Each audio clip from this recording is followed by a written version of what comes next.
इस वीडियो में हम बात करेंगे वैम्पायर डायरीज के सीजन 2 के एपिसोड नंबर 19 के बाद। तो एपिसोड की शुरुआत होती है जहां हमें देखने को मिलता है एलाइना एलाइजा की बॉडी से वो डैगर निकाल चुकी होती है और एलिना थोड़ा घबरा है। तभी एलाइजा को होश आने लगता है। वो एलाइजा उठते ही एलिना को कैथरीन समझता है और उसे कतरीना बोलकर बुलाता है। तभी हमें एक फ्लैशबैक दिखता है जहां हम देखते हैं एलाइजा और ट्रेवर को, जहां एलाइजा की बर्थडे पार्टी हो रही है और वहीं पर ट्रेवर एलाइजा के पास आता है और आकर कहता है मैं तुम्हारे लिए गिफ्ट लेकर आया। एलाइजा जैसे ही देखता है तो उसके सामने कतरीना, और ये देखकर एलाइजा काफी शॉक्ड रह जाता है और वो कहता है कि मुझे बिलीव नहीं हो रहा कि तुम मेरे साथ। और एलाइजा को ऐसा लगता है कि उसने पहले भी कभी इसको देखा है। वहीं प्रेजेंट डे में हम देखते हैं जहाँ एलाइजा को सांस लेने में काफी प्रॉब्लम हो रही हो, क्योंकि अब तक एलिना ने उसे उस घर में इन्वाइट नहीं किया था और बिना इन्विटेशन के वो उस घर में सांस नहीं ले पा रहा। एलाइजा अपनी वैम्पायर स्पीड का यूज करके वहां से जल्दी से बाहर निकलता है और एलिना के ऊपर काफी ज्यादा गुस्से। एलाइजा उससे कहता है कि तुमने मेरे साथ में बिट्रे किया है और मैं तुम्हें नहीं छोड़ूंगा, जिस पर एलिना उससे कहती है वो उसकी हेल्प करना चाहती है और उसके साथ में आए। एलाइजा उसकी बातों पर ट्रस्ट नहीं करता है, लेकिन एलिना उसे वो डैगर दे देती है एज अ सिक्योरिटी और वो दोनों विस्पर्स में बात करते हैं ताकि डेमन स्टेफन को उनकी बातें ना सुनाई दे। एलाइजा के साथ में एलिना चली जाती है। वहीं स्टेफन एलिना को ढूंढ रहा है, उसे थोड़ा डाउट होता है और स्टेफन और डेमन मिलकर बेसमेंट में जाते हैं जहां वो देखते हैं एलाइजा की बॉडी वहां से मिस। वहीं दूसरी तरफ हम एलैरिक के घर पर देखते हैं जहां पर क्लॉस और एलिना पहुंच चुके हो। वहीं मैडॉक्स क्लॉस से बताता है कि तुम्हें जल्द से जल्द अपनी असली बॉडी लेकर यहाँ पर आना, और क्योंकि फुल मून आने वाला है मैं जल्द से जल्द रिचुअल शुरू करना। और एलिना पूछती है तुम्हें ये रिचुअल मिस्टिक फॉल्स में ही क्यों करना है, जबकि तुम जानते हो यहाँ पर काफी सारे ऐसे लोग हैं जो तुम्हें ये करने से रोकना चाहिए, ये नहीं कर। वो लोग आपस में बात कर रहे होते हैं। तभी थोड़ी देर में स्टेफन का कॉल आता है एलिना। स्टेफन एलिना से पूछता है कि तुम कहाँ पर हो, मुझे अपनी लोकेशन बताओ। उस पर एलिना कहती है वो सेफ है और उसे एलाइजा पर ट्रस्ट है, और वो कहती है कि वो जानती है एलाइजा अपनी बात का पक्का है और वो जो बोलेगा वो वैसा ही करेगा। इतना बोलकर एलिना स्टेफन से कहती है कि वो उस पर ट्रस्ट करे और वो कॉल कट कर दे। ये बात सुनकर डेमन और स्टेफन की बहस हो जाती है, जिस पर डेमन उससे कहता है कि उसे जाकर उसकी जान बचानी हो और वह बानी भी इतने पावरफुल है कि वो क्लॉस को मार दे। लेकिन स्टेफन कहता है कि तुम जानते हो बानी ये करते हुए खुद भी मारी जाए और शायद से एलिना वहां पर कोई और रास्ता नहीं। थोड़ी देर में हम देखते हैं जहाँ एलिना और एलाइजा बात कर रहे होते हैं और तब एलिना एलाइजा से कहती है कि वो इसको मारना तो चाहती है लेकिन क्लॉस को उससे पहले मारना चाहती है, जिस पर एलाइजा उससे कहता है कि मुझे जल्द से जल्द ये सैक्रिफाइस कंप्लीट करना होगा। और एलिना कहती है आखिर ये यहाँ पर ही, जिस पर एलाइजा उसे बताता है कि ये सैक्रिफाइस सिर्फ और सिर्फ डॉपलगैंगर के बर्थ प्लेस पर ही किया जा सकता है। और ये बात मुझे कैथरीन के टाइम पर भी पता, लेकिन मैंने गलती से उसके सभी फैमिली मेंबर्स को मार दिया और वो वहां से भाग गई। वो कहता है कि शायद से एलिना इतनी ज्यादा बेवकूफ नहीं है जो ऐसी गलती दोबारा से रिपीट। और वो एलिना से कहता है कि मुझे तुम्हारी मदद चाहिए। उसके बदले में एलिना उससे कहती है तुम्हारी पूरी मदद कर। और इस बार सच में लगता है जिससे कि एलिना सच में एलाइजा की मदद करना चाहती है और उससे भी हेल्प चाहती है। दूसरी तरफ वो दोनों बात करते हैं कि किस तरह से वो मिलकर क्लॉस को मारेंगे। एलाइजा कहता है वो क्लॉस को बहुत अच्छे से जानता है और वो किसी भी समय यहाँ पर आ सकता है। एलाइजा कहता है कि वो क्लॉस को इतनी आसानी से नहीं छोड़ने वाला है। थोड़ी देर में एलाइजा और एलिना एलैरिक के घर पर जाते हैं, जहाँ पर जाते हैं वो एलाइजा के फटे हुए कपड़े चेंज करने के लिए। वहीं दूसरी तरफ हम देखते हैं जहाँ जेना गिलबर्ट हाउस पहुंचे और वो वहां जाकर काफी सरप्राइज होती है कि ना वहां पर जेरमी होता है ना ही वहां पर एलिना। वो स्टेफन को कॉल करती है और उससे कहती है यहाँ घर पर दोनों में से कोई भी नहीं है, और एलिना उसे अजीब अजीब से मैसेजेस भेज रही है और उसमें कह रही है कि वो एलैरिक से। वहीं जेना स्टेफन को बताती है कि एलैरिक ने उसको मिस्टिक ग्रिल्स में लंच के लिए बुलाया है। तभी स्टेफन उससे कहता है कि वो एलैरिक से ना मिले और वो गिलबर्ट हाउस आ रहा है और वो उसे सारी बातें सच सच बताए। थोड़ी देर में हम देखते हैं जहां पर एलिना और एलाइजा लॉकवुड मेंशन में पहुंच चुके होते हैं और उसने पहले से ही मिस लॉकवुड का रिवेल लेना बंद करवा दिया था ताकि वो जब चाहे उसको हिप्नोटाइज करके अपना काम निकलवा सके। वहीं एलिना एलाइजा को बताती है इजाबेल मर चुकी है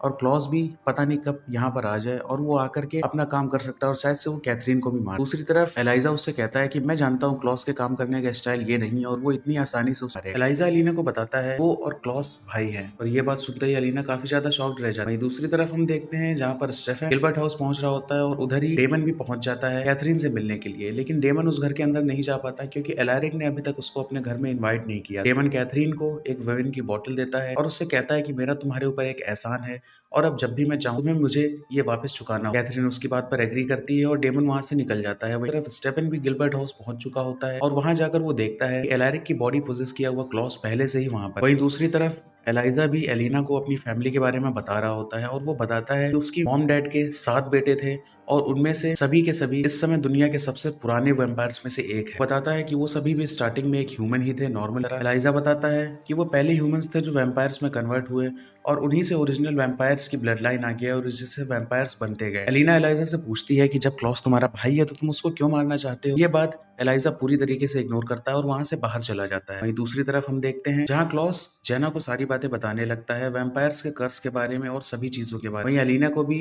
एलाइजा ये सारी बातें बता रहा होता है और उससे कहता है कि हमें ना ही सनलाइट से कोई फर्क पड़ता है, ना ही वेयरवुल्व्स की बाइट से, और ना ही वैम्पायर्स हमें हिप्नोटाइज कर सकते हैं। इस पर एलिना उससे पूछती है कि जब उन्हें सन और मून से कोई फर्क नहीं पड़ता, इस कर्स से कोई फर्क नहीं पड़ता, तो फिर वो इस कर्स को आखिर ब्रेक ही क्यों करना चाहता है। इस पर एलाइजा कहता है कि ऐसा कोई कर्स एग्जिस्ट ही नहीं करता है, और काफी समय पहले उसने और क्लॉस ने मिलकर ही ये अफवाह सारे लोगों के बीच में फैलाई। एक ऐसा कर्स एग्जिस्ट करता है जिससे कि वैम्पायर्स के सन का और वेयरवुल्व्स के मून का कर्स तोड़ा जा सकता है। एलाइजा एक फ्लैशबैक बताता है एलिना को, जहाँ क्लॉस और एलाइजा ने मिलकर ये बात फैलाई कि सन एंड मून का कर्स है जिसको एक डॉपलगैंगर के जरिए तोड़ा जा सकता है। करंट टाइमलाइन में एलाइजा एलिना को बताता है कि उन दोनों भाइयों ने ये सिर्फ और सिर्फ इस वजह से फैलाई थी अफवाह, ताकि सारे के सारे सुपर नेचुरल एंटिटीज जो हैं वो सब के सब मिलकर एक डॉपलगैंगर को ढूंढने में लग जाएं और इससे वो अपना काम निकाल सकें। वहीं दूसरी तरफ हम देखते हैं जहाँ पर गिलबर्ट हाउस में अभी भी एलैरिक क्लॉस था, वो जेना से वैम्पायर्स और उन कर्सेस के बारे में बात कर रहा होता है। ये सारी बातें सुन सुनकर जेना काफी ज्यादा बोर हो जाती है और वहां से जाने लगती है, लेकिन तभी क्लॉस एक नाइफ दिखाकर जेना को वहां पर रोक लेता है। जेना काफी गुस्से में आकर वहां से निकलती है, लेकिन स्टेफन क्लॉस को रोकता है और क्लॉस के एक पंच मारकर स्टेफन भी वहां से निकल जाता है। वहीं दूसरी तरफ एलिना एलाइजा से पूछती है कि आखिर अगर कोई कर्स है ही नहीं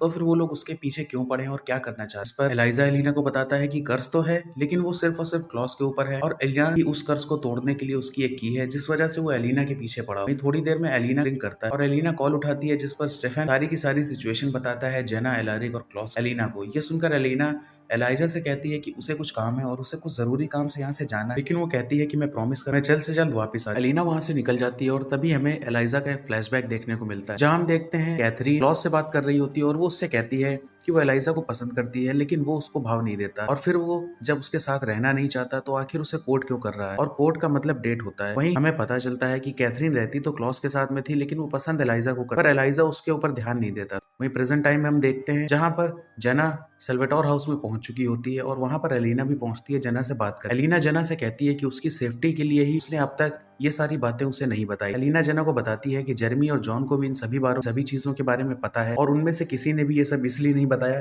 क्योंकि वो खुद चाहते थे कि जेना सेफ रहे, और ये सब उनकी सेफ्टी के लिए उसे दूर रखने के लिए किया। एलिना स्टेफन से बताती है कि वो एलाइजा से प्रॉमिस करके आई है कि वो वापस जाए। स्टेफन एलिना की बात समझ जाता है, लेकिन डेमन कहता है कि वो उसे यहाँ से नहीं जाने देगा, और इस बात को लेकर डेमन और स्टेफन की फिर से लड़ाई होना शुरू हो जाती है। वहीं दूसरी तरफ हम देखते हैं जहाँ मैडॉक्स भी क्लॉस की ओरिजिनल बॉडी लेकर आ जाता है, और वहीं पर हमें ल्यूकर की बहन दिखती है जो भी एक विश। वहीं दूसरी तरफ हम देखते हैं जहाँ एलिना वहां से निकल जाती है सेल्वेटोर हाउस से, और सीधे निकलकर वो लॉकवुड मेंशन में पहुंचती है और वहां जाकर एलाइजा से वापस। एलाइजा एलिना को बताता है कि जब उनकी फैमिली में पहली बार वैम्पायर्स बने थे तब उसे पता चला था कि उसका भाई क्लॉस उसका हाफ ब्रदर है, माँ तो एक लेकिन उनके पिता अलग अलग। एलाइजा बताता है कि पिता एक वेयरवुल्फ थे और इसी वजह से क्लॉस एक हाइब्रिड बना, उसके पास वेयरवुल्व्स और वैम्पायर दोनों की पावर्स थी, और इस वजह से क्लॉस एक इनबेटेबल कैरेक्टर बन गया था। वहीं वो बताता है कि इसी वजह से कुछ लोगों ने मिलकर कुछ विचेस के साथ में क्लॉस के ऊपर एक कर्स लगा दिया, जिससे वो अपनी वेयरवुल्फ की साइड को एक्टिवेट ना कर और इतना ज्यादा पावरफुल ना बन, और अब क्लॉस उसी साइड को एक्टिवेट करना चाहता है और अपनी नई ब्लड लाइन क्रिएट करना चाहता है, सारी की सारी हाइब्रिड्स। ये सुनकर एलिना घबरा जाती है और उससे कहती है कि तुम पहले अपने भाई को सपोर्ट करते तो फिर अब तुम उसे मारना क्यों चाहते हो। जिस पर एलाइजा कहता है पहले वो अपने भाई को बहुत सपोर्ट करता था और उसे प्यार करता था, क्लॉस ने पूरी कोशिश की उसको मारने और सभी वेयरवुल्फ वैम्पायर्स को खत्म कर हाइब्रिड जीन्स को आगे बढ़ा, और इसी वजह से अब वो क्लॉस को मारना चाहता है ताकि ज्यादा प्रॉब्लम्स ना क्रिएट हो और सब सुरक्षित रह सके। एलाइजा एलिना को अपना एक फ्लैशबैक बताता है जिसमें वो देखता है कि क्लॉस और एलाइजा की बात हो रही होती है, जिस पर वो क्लॉस से कहता है कि एक तरीका है जिससे वो कैथरीन भी नहीं मरेगी और साथ में उसका कर्ज भी ब्रेक हो जाएगा, लेकिन उस पर